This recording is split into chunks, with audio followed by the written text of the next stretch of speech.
ঘড়িতে এখন বাজছে বিকেল 5:30 আর আমি এখন বসিয়ে দিয়েছি চায়ের জল। সসপ্যানে তো চায়ের জল ফুটছেই, আর এদিকে হচ্ছে চিজ অমলেট। হ্যাঁ, রিম্বিকে পড়াতে এসছে স্যার, তো তারই জন্য এগুলো বানিয়ে দিচ্ছি। আর দার্জিলিং যখন গেছিলাম তখন এই মকাই বাড়ির চাটা এনেছিলাম। চাটা বেশ ভালোই খেতে, যদিও মকাই বাড়ির চায়ের ভীষণ প্রাইসটা হাই, কিন্তু কি আর করা যাবে। ভেবেছিলাম গোপালধারা থেকে চা আনবো, কিন্তু পথে তো একটা অ্যাক্সিডেন্ট ছিল, গাছ টাছ পড়ে গেছিলো। ভিডিওতে তো তোমাদের সাথে শেয়ার করিয়েছিলাম, সেই জন্য আর ওই পথে যাওয়া হয়নি। ওই পথে ঘুরতে গেলে হয়তো আমাদের ট্রেন মিস হয়ে যেত। কিন্তু যাই হোক, এই আসার পথেই মকাই বাড়ি থেকে একটু চা নেওয়া হয়েছিল, তো সেটাই এখন বানিয়ে দিচ্ছি। আর রিম্বিকে যে স্যার পড়াতে আসে, ও পাতলা ফ্লেভারের লিকার চাটা ভীষণ পছন্দ করে, চিনি খুব অল্প চিনি দিয়ে। তা এটা বানিয়ে দিই, তারপরে বাজারের উদ্দেশ্যে রওনা দেবো। যদিও এখন ভালোই রোদ রয়েছে, 5:30 বাজছে ঘড়িতে, কিন্তু ভালোই রোদ রয়েছে। বাজারের উদ্দেশ্যে রওনা দেবো বললামই, সবজিপাতি ঘরে কিছুই নেই, সবই আনতে হবে। আর এদিকে দুধটাও একটু ফুটিয়ে রাখছি, হাতের কাজগুলো যত তাড়াতাড়ি করে রাখা যায় আর কি, এসে তাহলে আর চাপটা পড়ে না। বাজারে তো অনেকক্ষণ ঘোরাঘুরি করতে হয়, তারপরে জিনিসপত্র নিতে হয়, আর যদি মাছ টাছ নিই সেগুলো ধোয়াধুয়ি করবো এসে, ওই জন্য এই কাজগুলো একটু এগিয়ে রেখে তবে বাড়ি থেকে রওনা দিচ্ছি। তো আমি এইসব কাজগুলো করে নিয়ে তারপর একটা রিক্সা নিয়ে বাজারের দিকে রওনা দিলাম। সকালের দিকে না এখন একদম বাজার যাওয়া যাচ্ছে না, যদিও ওর বাবা সকালের দিকে মাছটা এনে দেয়, তো যাই হোক এখন নেই বলেই আমাকে ছুটতে হচ্ছে। তো রাত্রের দিকে আমি যে মাছটা অবশ্য যে মাছটা আমি আজকে নেব ভেবেছি, সেগুলো সন্ধ্যের দিকে গেলেও ভালোই পাওয়া যায়। আর বাজারে শাক সবজি সন্ধ্যেবেলাও ভীষণ ভালো পাওয়া যায়। তো যাই হোক, টাটকা মাছটা নেওয়া হয় বলেই সকালের দিকে ওর বাবাকে যেতে হয়। আজকে কিন্তু ভাবছি একটু ইলিশ মাছ নেব আর চিংড়ি মাছ, ওই জন্য সকালে যাওয়ার প্রয়োজনও পড়েনি, তো ওই জন্য বিকেলের দিকেই যাচ্ছি। আর সকালের দিকে রান্নাবান্না করে যখন বাজার ছুটতে হয় তখন খুব অসুবিধা হয়ে যায়, এত গরমে রান্নাবান্না করে আবার বাজার যাওয়া একটা কঠিন কাজ মনে হয়। ওই জন্য আমি অনেক সময় বিকেলের দিকেই বাজার যাই। আর বাজারে এসে লাল শাক, তাজা তাজা শাকসবজি দেখছি, দেখলে কি হবে, বাজারে এসে দেখছি শাকসবজির যা দাম, সত্যি সাধারণ মানুষের পক্ষে খুব কঠিন হয়ে যাচ্ছে জীবন চালানো। তো যাই হোক, খেতে তো হবে, মাছ মাংসও যেমন দরকার শরীরের জন্য, সবজিপাতিও অবশ্যই দরকার। কচু কত করে গো? আমাকে 250 দিয়ে দাও। আর মূলো আমাকে দিয়ে দাও 250। হ্যাঁ, বড় দেখি দাও, সেদ্ধ হবে তো। আর এগুলো তো আমাদের রোজকারই খাওয়া দাওয়া। যাই হোক, বাজার থেকে ব্যাগ ভর্তি করে সবজি তো নিয়েই নিয়েছি, চলে এসছে এখন মাছের বাজারে। আর মাছের বাজারে কিন্তু ভালোই ভিড় রয়েছে, বেশিরভাগ মানুষজনই কিন্তু কিনছে ইলিশ মাছ। যতই আকাশ ছোঁয়া দাম হোক, সবাই মোটামুটি ইলিশ মাছের দিকেই ঝুঁকছে, যতজন এখানে ভিড় করে দাঁড়িয়েছে আর কি। তো আমিও গুটি গুটি পায়ে এগিয়ে গেলাম। আমি তো ভেবেই এসেছিলাম বাড়ি থেকে যে আজকে ইলিশ মাছ নেব। আর শুধু তো ইলিশ মাছ নিলে হবে না, বাড়িতে একজন আছে যে ইলিশ মাছ খেতে ভীষণ পছন্দ করে, আমার ছেলে মেয়েদের কথা বলছি আর কি। রিম্বি ভীষণ ইলিশ মাছ খেতে পছন্দ করে, আর রিক তার পুরো উল্টো, ওকে মাছ না খেতে দিলেই ও বেঁচে যায়। তো চিংড়ি মাছ খেতে কিন্তু রিকও ভীষণ ভালোবাসে, তাই জন্য সব মাছের সাথে সাথে আমাকে চিংড়ি মাছ একটু নিতেই হয়, নালে ওই বা খাবে কি। তো যাই হোক, সেগুলোই এখন নিয়ে নিচ্ছি। তারপর এগুলো একটু বেছে তো ওরা দেবে। আর এখন সব কমপ্লিট, বেছে দিয়েছে। তো আমি এখন বাড়ি ফিরছি সবজি টবজি নিয়ে।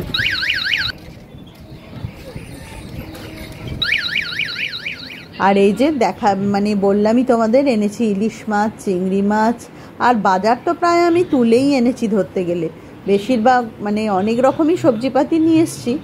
তো হাতের কাছে ভালো ভালো সবজিপাতি দেখলে যা হয় আর কি, আর লাগেও তো না, বাড়িতে সবাই মিলে খাওয়া দাওয়া করা হয়। তো সব রকমই সবজিপাতি একটু একটু করে নিয়েছি। ওল নিয়েছি, গাজর, বিনস, ক্যাপসিকাম, লাল শাক, তারপর মূলো, বেগুন। আর বেগুনের দামটাও তো অনেক বেশি ছিল, যাই হোক এই সপ্তাহে দেখলাম একটু আবার কমেছে। টমেটো, সবই লাগবে, বাঁধাকপি, কাঁচা কলা। আর হাতের কাছে সব সবজিপাতি থাকলে এগুলোই সুবিধা। আর বাজার থেকে আসার সময় একটু ছোট সয়াবিন, তারপর এই পোলাওয়ের চিড়ে, এগুলোও নিয়ে নিয়েছি। সব দিন তো আর বাজার যাওয়া হয় না, গেলে একটু গুছিয়ে গাছিয়ে আনাই হয়।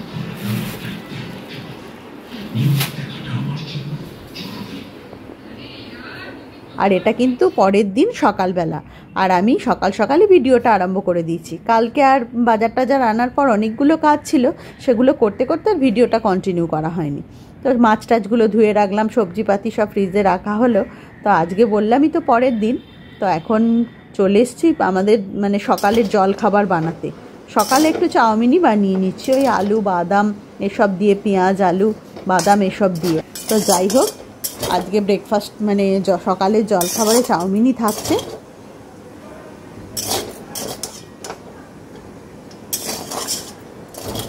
এরপর হবে রান্নাবান্না। রান্নাবান্না কি করছি তোমাদের সাথে তো শেয়ার করেই দেবো।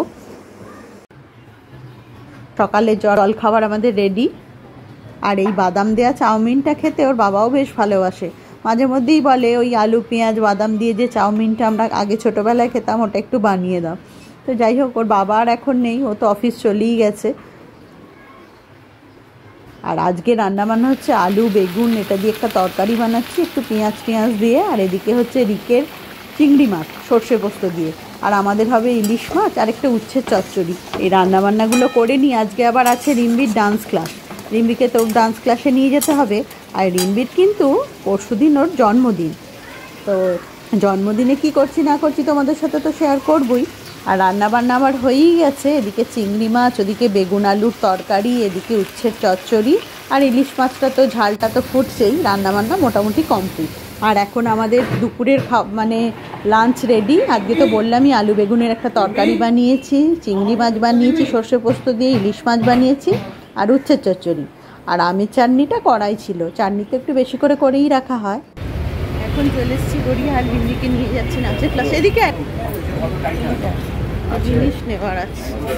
এখন ঘড়িতে 5:15 বেজেই গেছে। ডিম্বির তো 5:30 থেকে নাচের ক্লাস, তো সেখানেই নিয়ে যাচ্ছি। আর এখন এসছি গড়িয়াহাট মার্কেটে, এখান থেকে কয়েকটা জিনিস নেওয়ার আছে। রিম্বির তো রবিবার জন্মদিন, যদিও ঘরোয়াভাবেই করব। অন্যান্যবার যেমন তোমাদের সাথে ভিডিওতে মানে তোমাদের তো শেয়ার করিয়েছি, রিম্বির জন্মদিনে আমাদের পরিচিত মানুষজন, কাছের বন্ধুবান্ধব, রিম্বির বন্ধুবান্ধব সবাই আসে। এবারে আর সেইভাবে করা হচ্ছে না, আসলে সব সময় তো আর সব কিছু সম্ভব হয় না। তো এবারে জন্মদিনটা একটু অন্যভাবেই ঘরোয়াভাবেই পালন করবো ভাবছি। ওই জন্যই একটু কয়েকটা জিনিস নিয়ে নিচ্ছি, প্রয়োজনীয় জিনিসগুলো। অন্যবার তো রিম্বিকে কেকও বানিয়ে দিই আমি, তারপর সব বন্ধুবান্ধব পরিচিতজনরা আসেই। তো এটা রিম্বি যখন ছোট 5 বছর বয়স থেকে রিম্বির জন্মদিন প্রতিবারই আমরা সেলিব্রেট করি সব মানুষজন নিয়ে। এবারে কিন্তু রিকের জন্মদিনেও সেভাবে সেলিব্রেট করা হয়নি, আর রিম্বিরটাও এই ঘরোয়াভাবেই করা হচ্ছে। তো যাই হোক, এখন ডান্স ক্লাসে নিয়ে যাই। তো ডান্স ক্লাস হয়ে গেলে তারপর বাড়ি ফিরে যাব। ওখান থেকে যাব আজকে রিম্বিকে একটু ট্রিট দিতে। রিম্বি ওর বাবার কাছে ওর বাবা বলিয়েছিল তুই জন্মদিনে মানে কি জন্মদিনে তোর কি ইচ্ছা, তো বলিয়েছিল যে আমি বিরিয়ানি খাবো। তো সেই জন্যই ওকে একটু বিরিয়ানি খাওয়াতে নিয়ে যাওয়া হবে। তা শুধু ওকে একা নিয়ে গেলে তো হবে না, আমরা বাড়ির সবাই মিলেই যাবো।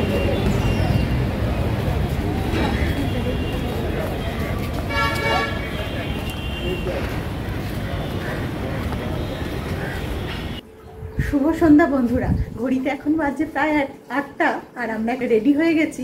এখন যাচ্ছি রিম্বির জন্মদিনের বার্থডের যে স্পেশাল ট্রিটটা ওর বাবা দিচ্ছে রিম্বিকে, তার জন্যই। তো রিম্বির জন্মদিন তো আসছেই, মানে সামনে 28শে জুলাই। তো আজকে ওর বাবা ট্রিটটা দিয়ে দিচ্ছে, কারণ 28 তারিখ সবাই অ্যাভেলেবেল থাকছে না, আর বাংলা হিসেবে তো তোর আজকেই পড়েছে জন্মদিনটা। তো যাই, আজকে একটু ওর বাবা বললো সেলিব্রেট করি। আর কালকে কি হচ্ছে না হচ্ছে সেটা তো তোমাদের সাথে অবশ্যই শেয়ার করব। তো রিকেরও পড়া থাকে, তো সেই জন্য রিকের ফিরতে অনেকটা দেরি হয়ে যায়। তো বলা হলো যে আজকেই মানে রিকের পড়াও ছিল না, একটু ছুটিও পাওয়া গেছে, তো আজকেই আমরা বেরিয়ে যাচ্ছি রিম্বিকে ট্রিটটা দেবো বলে। নাহলে আমরা ওকে নিয়ে 28শে জুলাই যেতাম। কিন্তু যাই হোক, আজকে খাওয়া দাওয়া রিম্বি বললো না, খাওয়া দাওয়া দেরি করে লাভ নেই। কোথায় যাচ্ছি তোমাদের সাথে তো শেয়ার করবই, তো ওখানে গিয়ে কি করছি না করছি সেটা সবটাই তোমাদের সাথে শেয়ার করবো। আর এবারে রিম্বির জন্মদিনটা পুরোটাই অন্যভাবে সেলিব্রেট করা হচ্ছে। প্রতিবার তো দেখোই তোমরা ব্লগে, গত 3 বছর ধরে তো মানে শেয়ার করছি ওর জন্মদিনে আমরা সারাদিন কি করি, পরিচিত মানুষজনরা আসে। কিন্তু এবারে আর অতটা হয়ে উঠছে না, ছোট করে বাড়ির সবাই মিলে এইভাবেই সেলিব্রেট করছি। তো আজ থেকেই সেটা আরম্ভ হয়ে গেছে। চলো এবার ওখানে গিয়ে তোমাদের সাথে কি শেয়ার করতে পারি অবশ্যই শেয়ার করবো।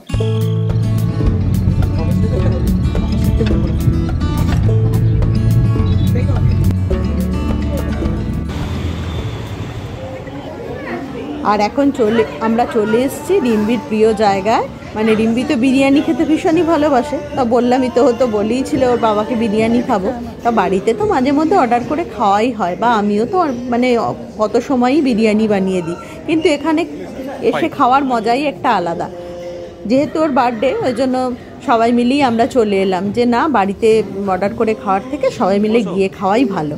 আর যে কোনো উৎসব অনুষ্ঠান মানেই তো খাওয়া দাওয়া, মানুষ সুযোগ খোঁজে যে খাওয়া দাওয়া করার জন্য। বেশিরভাগ মানুষজনই আছে যারা খেতে ভীষণ ভালোবাসে, কিছু সংখ্যক মানুষও আছে যারা শরীরের কথা ভেবেও অবশ্য অনেকে অনেক কিছু খেতে পারে না। তো যাই হোক, বাচ্চাদের আবদার তো রাখতেই হয়। চুজ করো রিম্বি। হ্যাঁ, কারণ ওই বললো যে বিরিয়ানি খাবো। কি খাবে তুমি আজকে? মানে the special day is for you. প্রথমে স্টার্টারে কি করবি দেখ।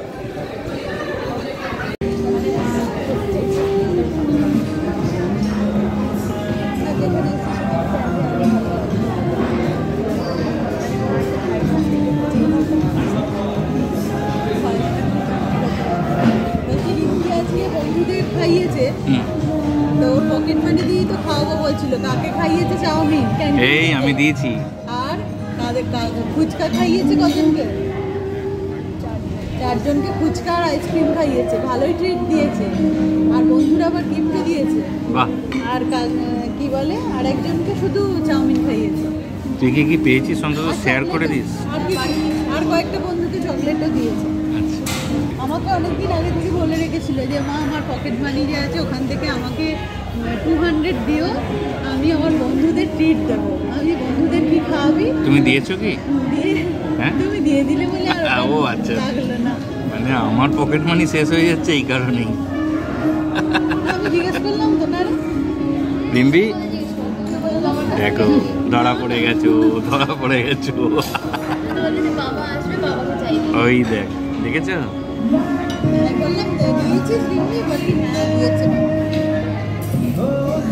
পিয়ালি ধরা পড়ে গেলে। আর তোমার সাথে গিয়ে তো চকলেট আনলো। তাহলে ওরও বন্ধুদের বার্থডে হচ্ছে, ট্রিট দিচ্ছে। আগের সপ্তাহেই তো একটা বন্ধুর বার্থডে ছিল, সোনাক্ষী ছিল একটা।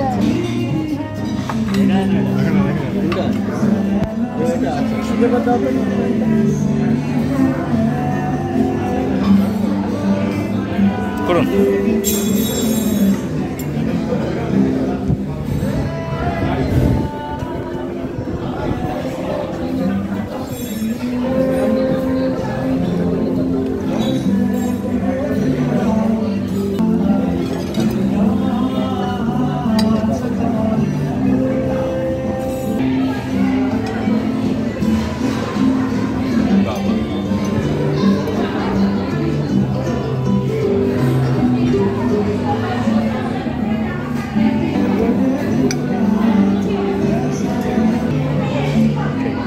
এটা রিম্বির জন্য। রিম্বি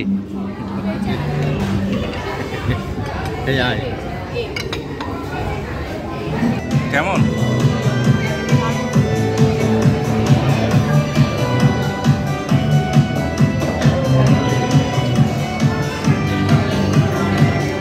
চলো খাও।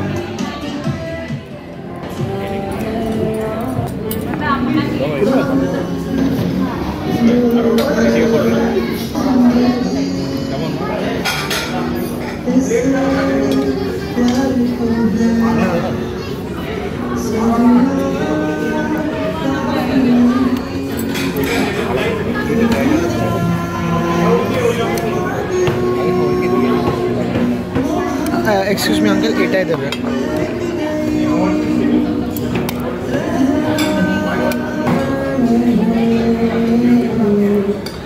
চলো রিম্বি, ট্রিট ঠিক আছে তো?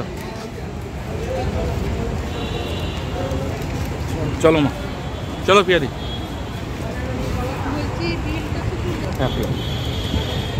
যাই হোক, রিম্বির বার্থডে স্পেশাল ট্রিটটা কিন্তু ভালোই হলো। আর যে বার্থডে গার্ল, সে যখন হ্যাপি তখন আমরাও হ্যাপি।